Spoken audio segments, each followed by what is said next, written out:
Wapendwa Waislamu, ni wajibu wetu kumshukuru Allah subhanahu wa ta'ala kwa neema zake mbalimbali anazotuneemesha, na neema zake ni nyingi sana. Wa in ta'uddu ni'matallahi la tuhsuha. Allah subhanahu wa ta'ala katumia lugha inayotumika katika vyuo vikuu vya sasa, wa in ta'uddu ni'matallahi, na mkijaribu eti mkae mhesabu neema zake Allah subhanahu wa ta'ala, la tuhsuha. Ihsa katika lugha ya Kiingereza ni statistics, takwimu. Hamtokuwa na takwimu halisia za ujumla wa neema zake Allah subhanahu wa ta'ala. Lakini katika Qur'ani Allah subhanahu wa ta'ala anasema innal insana la dhalumun kafar.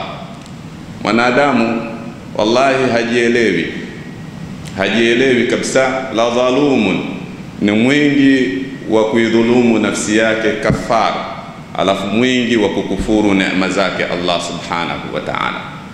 Nikuhusieni sambamba na kuyusia nafsi yangu juu ya kumcha Allah subhanahu wa ta'ala, kwa kuwa sisi Waislamu hatujapata bora na la maana la kuhusiana zaidi ya hili la kuambizana juu ya kumcha Allah subhanahu wa ta'ala.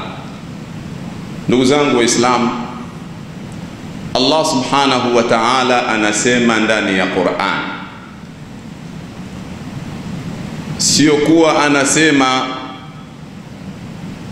mtu yoyote, anayesema ni Allah subhanahu wa ta'ala. Lazima uwe na kitu kinachoitwa istishar, uhisi ukubwa wa hayo maneno. Nani anakwambia?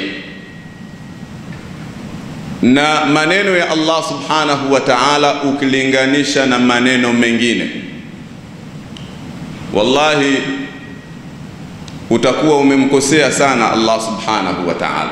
Hisia yako kwenye haya maneno, response yako kwenye maneno ya Allah subhanahu wa ta'ala ukiyalinganisha na maneno mengine, utakuwa unamkosea sana Allah subhanahu wa ta'ala. Sio gazeti, sio kitabu cha mwanafalsafa. Allah anasema wa rabbuka yakhluqu ma yasha'u wa yakhtar ma kana lahumul khiyara. Wa rabbuka, na Mola wako, muumba wako, mlezi wako, msimamizi wa kila jambo lako, yakhluqu ma yasha, anachokiumba ni chochote anachokitaka. Ma, chochote. Ukiingia katika grammatical rules, katika taaluma ya sarufi ya Kiarabu, kwamba utakuta linapokuja neno ma wa ma wa man tufidani ma'an kulla al-umumi ya akhi fasma'a, kwamba wa rabbuka yakhluqu ma yasha, na Mola wako anachokiumba ni chochote anachokitaka, wa yakhtar, na katika hivyo alivyotaka kuviumba akaviumba, anachagua. Amewaumba malaika wengi, lakini katika hao wengi kamchagua Jibril alayhi salatu wassalam kuwa ndiyo kiongozi wa malaika. Kaumba watu wengi, katika hao watu wengi akamchagua Mtume Muhammad kuwa ndiyo kiumbe bora kuliko wote. Allah subhanahu wa ta'ala ameumba masiku mengi, lakini katika hayo mengi kachagua yaumun nahri, siku ya watu kuchinja. Ile ni siku bora katika masiku bora ya Allah subhanahu wa ta'ala, siku bora kabisa, yaumu Arafa, yaumun nahri. Katika masiku wiki kachagua Ijumaa, sayyidul ayyam, bwana wa wiki ni yaumul Jumaa. Na ndio maana Mtume Muhammad akasema ikiwezekana mtu kuwa na nguo zake maalum hazivai katika masiku mengine, anazivaa Ijumaa, nguo za Ijumaa afanye. Sisi leo nguo yako inanuka jasho, mtu ndio unakuja nayo msikitini, tena katika yaumul Jumaa, sayyidul ayyam. Mtume Muhammad anasema Tenga katika nguo zako nguo maalumu kwa ajili ya siku ya Ijumaa. Mwenyezi Mungu kaumba wiki nzima, lakini katika wiki kachagua yaumul Jumaa. Allah subhanahu wa ta'ala ameumba miezi 12, lakini katika hiyo miezi 12 amechagua miezi 4 mitukufu. Inna iddata shuhuri inda Allah 12 shahran fi kitabillah yawma khalaqa as-samawati wal ard minha arba'atun hurum dhalika ad-dinul qayyim fala tadhlimu fihinna anfusakum. Ameumba miezi 12 kachagua 4. Huu ni utaratibu wa Allah subhanahu wa ta'ala kufadhilisha katika vile alivyoviumba. Tilka ar-rusulu faddalna ba'dahum ala ba'd minhum man kallama Allah wa rafa'a ba'dahum darajat. Hao mitume wote kawapa utume, lakini kawaweka kwa daraja. Kuna ulul azmi min ar-rusul, lakini kuna mbora wa wote mtume Muhammad, ambaye amewaswalisha mitume wote katika usiku wa nini? Wa Isra na Mi'raj. Haya ndiyo maamuzi yake Allah subhanahu wa ta'ala.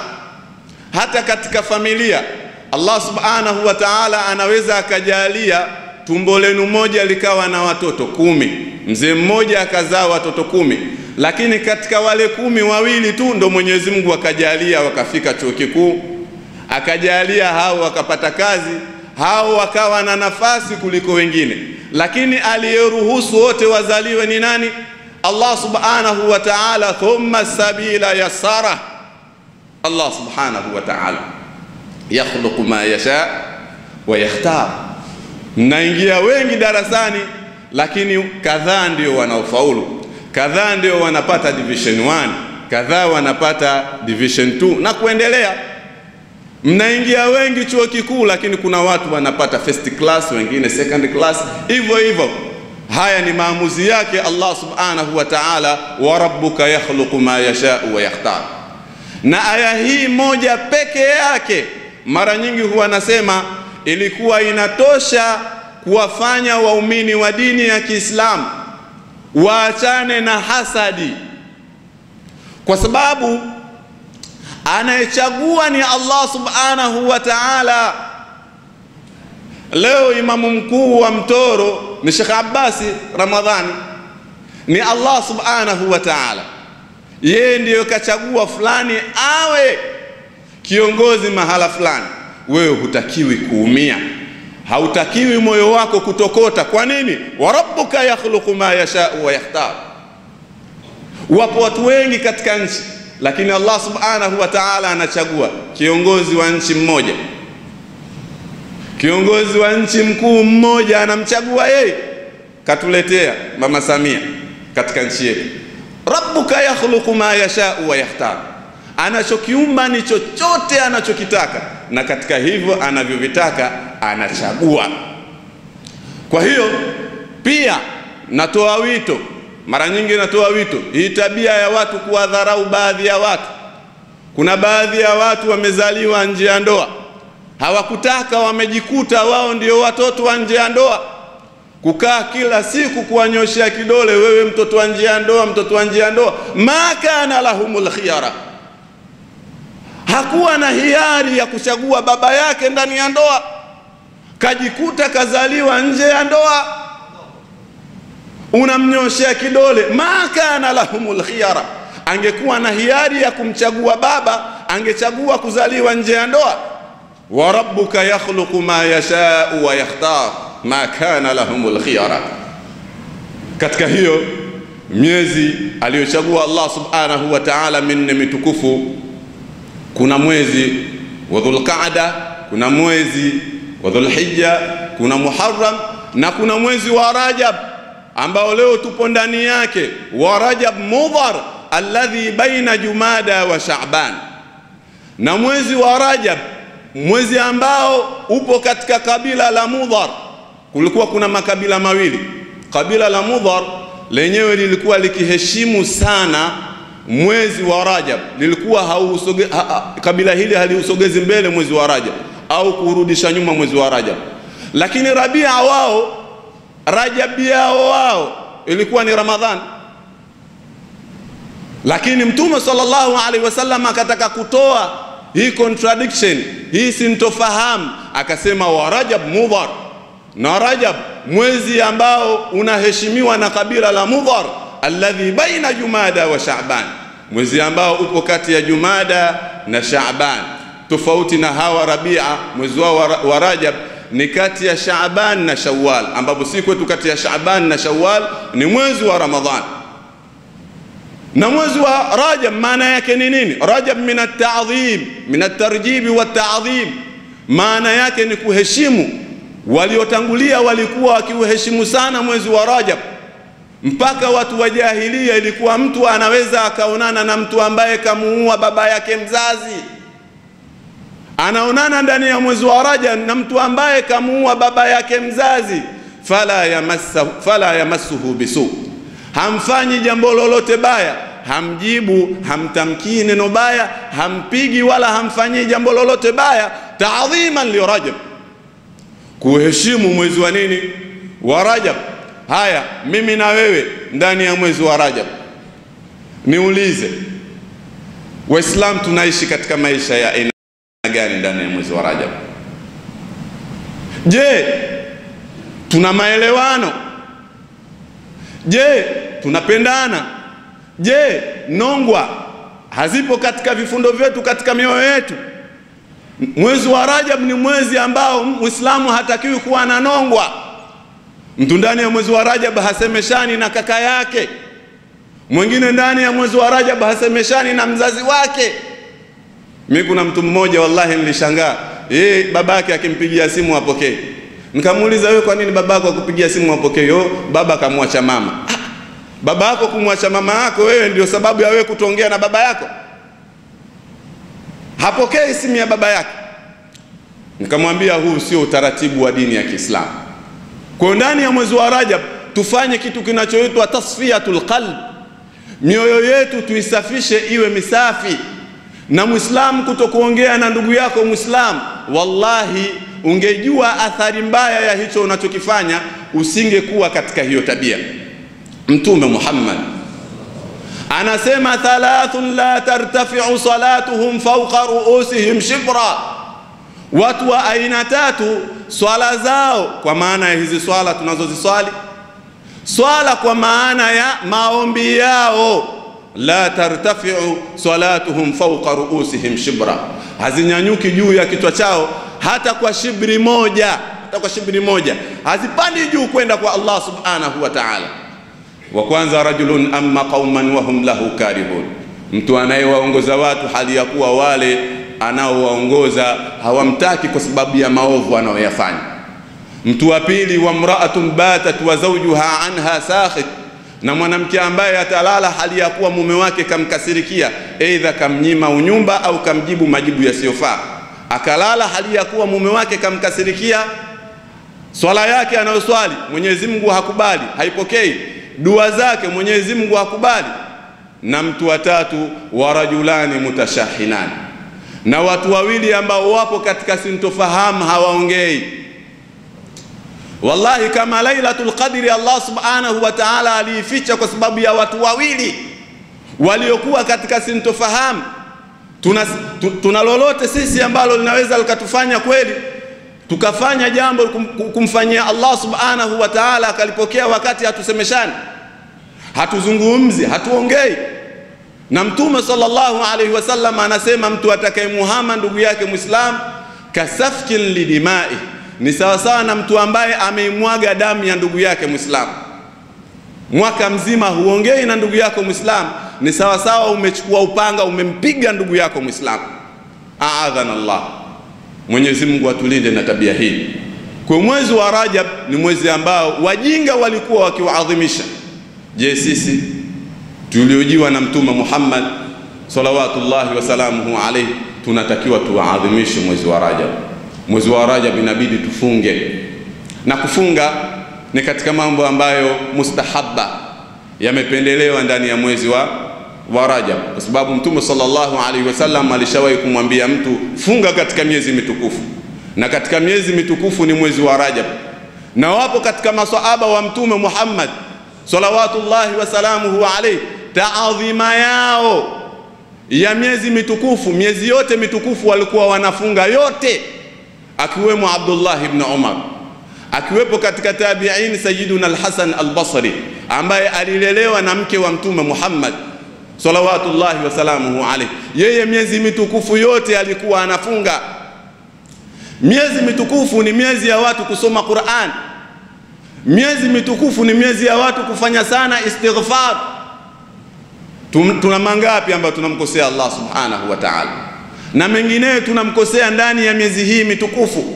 Ndugu zangu, tunapokosea ndani ya miezi mitukufu madhambi yake yanakuwa makubwa sana, kama ambavyo tukifanya mazuri ndani ya miezi mitukufu thawabu zake zinakuwa kubwa sana, kwa sababu thawabu na madhambi ukubwa wake unatokana na vitu vitatu. Kitu cha kwanza, sharafu zaman, kwamba hiyo dhambi yako unaifanya muda gani. Dhambi yako ukiifanya ndani ya mwezi wa Ramadhan, madhambi yake ni makubwa sana. Dhambi yako ukiifanya ndani ya mwezi wa Rajab na miezi mingine mitukufu, dhambi yake ni kubwa sana. Halikadhalika kinyume chake katika matendo mema, thawabu zinakuwa maradufu sana. Kwa hiyo ni sharafu zaman. Alafu kuna sharafu makan, unachokifanya umekifanyia wapi. Ikitokea umefanya dhambi msikitini, dhambi yake ni kubwa. Umefanya dhambi katika msikiti wa Maka, dhambi yake ni kubwa. Umefanya dhambi katika msikiti wa Palestina, dhambi yake ni kubwa. Geuza kinyume chake, ukifanya amali njema thawabu zake zinakuwa ni kubwa.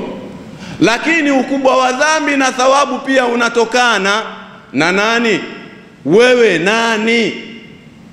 Wewe unaifanya hiyo dhambi, wewe nani?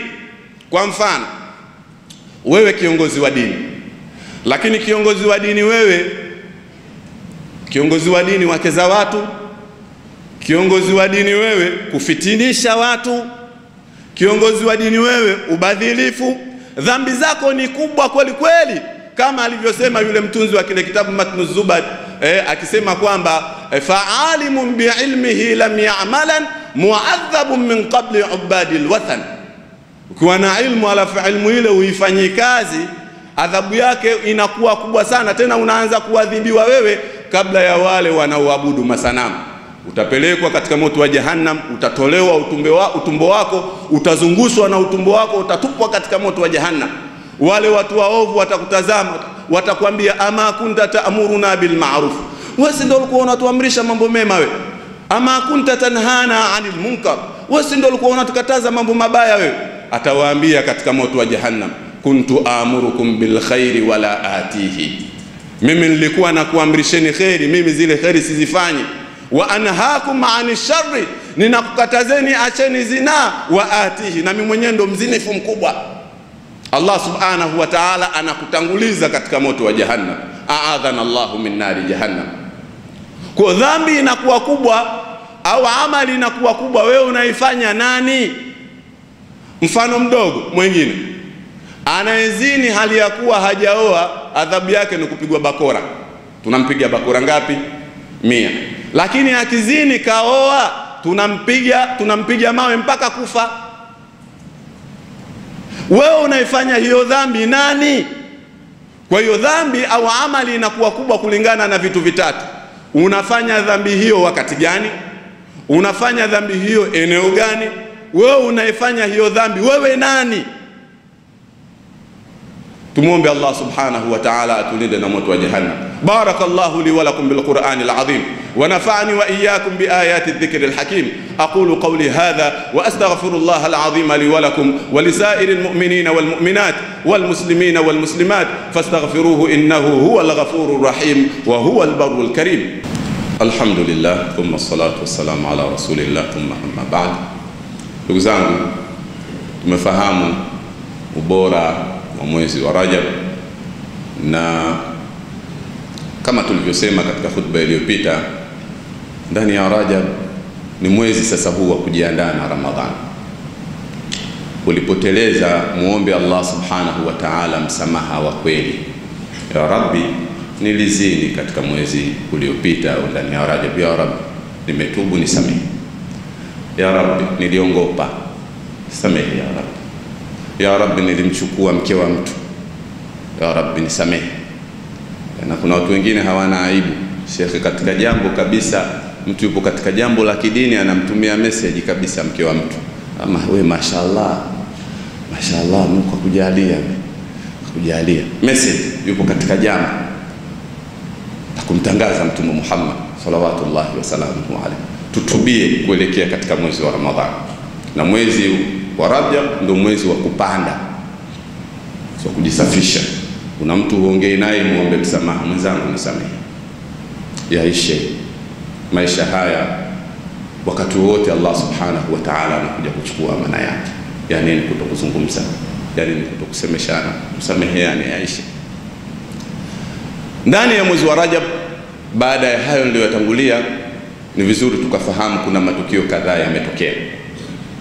So Rajab, al-hijratul ula ila al-Habasha ilikuwa ndani ya mwezi wa Rajab, na waliohama walikuwa ni wanaume 12 na wanawake 4, akiwemo Uthman ibn Affan ambaye alihama na mkewe Ruqayya. Walikwenda kafika katika ufukwe wa bahari pale, wakakuta kuna masafina, majahazi mawili, wakapanda. Makuraish walipopata taarifa kuna watu wanaelekea Habasha, wanahama kutoka Maka, wakaenda kuwafuata. Kufika pale hawakukuta jahazi, wakawa wameachwa pale. Uthmani na wenzake na Ruqayya wakawa wameenda katika nchi ya Habashi, Ethiopia, na wakakaa kule. Wamehama kutoka Maka kwenda Ethiopia ndani ya mwezi wa Rajab, wakakaa kule mwezi wa Shaaban, wakakaa kule mwezi wa Ramadhani. Mwezi wa Shawwal wakatoka Ethiopia wakarudi Maka, waliposikia kuwa Makuraishi wamepunguza maudhi kwa Mtume Muhammad sallallahu wasallam alayhi. Ndani ya mwezi wa Rajab vilitokea vita ambavyo vilikuwa vya mwisho kwa Mtume sallallahu alaihi wasallam, ghazwa Tabuk, vita vya Tabuk. Mtume alipambana katika mwezi wa Rajab baada ya kuwa wameanzishiwa mapambano. Na ndani ya mwezi wa Rajab lilitokea tukio kubwa ambalo Imamu amelitaja hapa kabla ya salat, kabla ya khutba ya Ijumaa. Ametaja kwamba tukio la Isra na Mi'raj. Tukio hili lilitanguliwa na matukio mawili. Tukio la kufiwa Mtume sallallahu alaihi wasallam na mkewe Bibi Khadija, na kufiwa na ammi yake Abu Talib. Akaenda Taif kule, wakawaamrisha wale wajinga wao wampige mawe Mtume Muhammad sallallahu wasallam alayhi. Mtume akapigwa mawe mpaka damu zikatoka katika visigino vyake, katika nyayo zake. Akaja Malakul Jibal, yule malaika anahusika na masuala ya milima, akamwambia inshi'ta utbiqu alaihimul jabalain, ukitaka ya Rasulullah mimi nichukue majabali niwaangamize wote. Mtume akamwambia yule Malakul Jibal, malaika wa milima, inni la arju Allah an yukhrija min aslabihim man ya'budu Allah wa la yushriku bihi shay'a, mimi nataraji Allah subhanahu wa ta'ala atoe katika migongo yao watakaokuja kumwabudu Allah subhanahu wa ta'ala na wasimshirikishe na kitu chochote. Angalia rahma aliyokuwa nayo Mtume Muhammad. Watu wanakupiga, wanakutoa damu, unapata msaada. Mimi na wewe tungesema waangamize wale, lakini Mtume anasema la inni la arju an yukhrija Allahu min aslabi, Mwenyezi Mungu atatoa katika migongo yao watakaokuja kumwabudu na wasimshirikishe na chochote. Tuwe na mioyo ya kusameheana, tuwe na mioyo ya kupendana. Allah subhanahu wa ta'ala anasema wala yu'akhidhu Allahu an-nasa bidhulmi, ingekuwa Allah subhanahu wa ta'ala anawadhibu watu kwa makosa wanaoyafanya, asingeacha katika mgongo wa ardhi hata mtu mmoja. Sisi sote tuna makosa, sote, mimi, wewe, yule, kila mmoja ana makosa. Tusameheane, hiyo ndiyo njia aliyosisi Mtume Muhammad sallallahu wasallam alayhi. Kwa hiyo ndani ya mwezi wa Rajab Mtume alipata kiliwazo kutoka kwa Allah subhanahu wa ta'ala kwa hii safari. Na mimi kwa kuwa muda umeisha, nitoe mafunzo mawili kutokana na hii safari ya Isra na Mi'raj. Funzo la kwanza ni ukubwa wa ibada ya sala, ukubwa wa ibada ya sala. Na sala ndiyo mi'rajuna, ndiyo ngazi yetu sisi ya kwenda kwa Allah subhanahu wa ta'ala. Mtume ngazi yake aliletewa kutoka peponi, alipofika Baitul Maqdis ikaletwa nini? Ngazi, ndio Alitoa ngazi Mtume sallallahu alaihi wasallam. Sisi ngazi ya kwenda kwa Allah subhanahu wa ta'ala ni nini? Swala. Na hii swala sio swala yetu tunaoswali sisi, swala ya kimajaka majaka. Swala mtu anaenda kuchukua udhu, anazungumza habari ya Yanga katika udhu. Bwana, unakumbuka zile goli 5 bwana katika udhu, wakati kila kiungo mikono hii ina dua zake. Mdomoni kuna dua yake, mapuani kuna dua yake, uso una dua yake, mikono ina dua yake, kichwa kina dua yake, masikio yana dua yake, miguu ina dua yake. Wewe wakati unazungumza habari ya Yanga, hizo dua unasoma saa ngapi? Waliotangulia ilikuwa adhana ikiadhiniwa, Zainul Abidin mwili wake unabadilika, akienda kutawadha anatetemeka. Anaulizwa, wewe mbona unatetemeka? Anasema, atadri baina yaday man uridu an aqum. Wewe unaniuliza kwa nini mimi natetemeka nabadilika? Unajua nikishamaliza kutawadha hapa naenda kuonana na nani? Unajua nikishatoka kutawadha naenda kuonana na nani? Leo tunatawadha, mtu anatawadha anazungumza habari ya Simba au Yanga. Udhu gani? Swala zetu ni kitu muhimu. Tunaonana, tunawasiliana na Allah subhanahu wa ta'ala, tunawasiliana na Mtume Muhammad. Assalamu alayka ayuha nabiy wa rahmatullahi wa barakatuh. Kaful khitab, yani mtume kana kwamba yuko mbele yako pale. Sisi tunaswali, mtu anaswali hayupo katika swala, akili yake ipo kwenye duka lake, akili yake iko kwenye biashara yake. Uko katika swala, uko katika biashara yako. Hatim al-Asami alipoulizwa kaifa tusalli, unaswali vipi? Akasema, atawadda fa usbighu al-wudu, ninatawadha kisha ule udhu ninaukamilisha. Thumma ati mawdhi'a salati bisakinatin wa waqar, kisha naenda mahala pa kuswalia kwa utulivu. Sio mtu anaenda kutawadha akimsikia imamu anakaribia kumaliza sura katika rakaa ya kwanza, anatoka kule nduki anakimbilia sala. Hapana, Mtume anasema, idha ataitum ila salati fa alaykum bis sakinati wal waqar fama adraktum fasallu wa ma fatakum fa atimmu. Mnapoenda katika swala nendeni kwa utulivu, mtakachokiwahi kiswalini, mtakachokikosa kikamilisheni baada ya salamu ya imam. Hakuna haja ya kukimbia kutoka kule katika eneo la kutawadha nduku unakimbilia kuswali. Tawadha taratibu, ndio katika eneo la swala taratibu. Haya ndio maelekezo ya Mtume Muhammad salawatullahi wa salamuhu alayhi. Ndugu zangu, muda hauturuhusi, ningeelezea swala ya Hatim al-Asam. Alikuwa akiswali, anaswali vipi? Wallahi wewe ungejiona uswali, na akishamaliza swala hiyo anasema, siamini kama swala yangu Mwenyezi Mungu kaikubali au anarejeshea. Wewe ukishatoka hapa unajiona umemaliza kuswali, swala yako Mwenyezi Mungu kaikubali, akili haikuwemo katika swala. Simu ikiita unaanza tena kuhangaika. Kuna watu katika masahaba ilikuwa mtu anapigwa mshale, hahisi mshale, anaendelea hakati qiraa, mishale 3 yupo katika swala. Sisi swala zetu, kwa hiyo swala ni kitu muhimu sana ambacho Mtume sallallahu alaihi wasallam kapandishwa juu kwenda kukichukua. Kwa haya niseme, inna Allaha wa malaikatahu yusalluna ala nabi ya ayyuhalladhina amanu sallu alayhi wa sallimu taslima.